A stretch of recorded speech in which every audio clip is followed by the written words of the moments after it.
আসসালামু আলাইকুম। এটি হচ্ছে Redmi Watch 3 Active. Redmi Watch 3 অ্যাক্টিভের গ্লাস প্রোটেক্টর চেঞ্জ করা হচ্ছে। প্রথমত পূর্বের গ্লাস প্রোটেক্টরটি আমরা সাবধানের সাথে সরিয়ে নিলাম। এরপরে হচ্ছে উপরের যে স্ক্রিনটা এটা আমরা ক্লিন করে নিচ্ছি ভালোভাবে।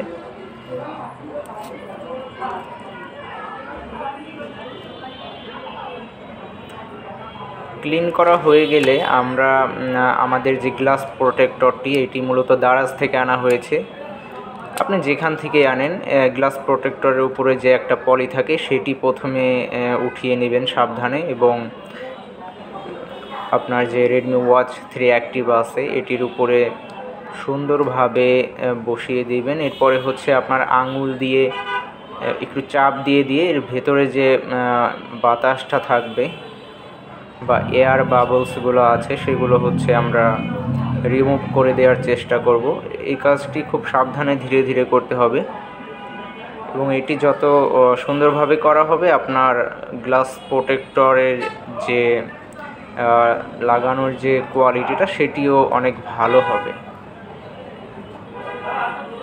আমরা ধীরে ধীরে প্রত্যেকটি এয়ার বাবল সরিয়ে দিব। ধন্যবাদ সবাইকে ভিডিওটি শেষ পর্যন্ত দেখার জন্য।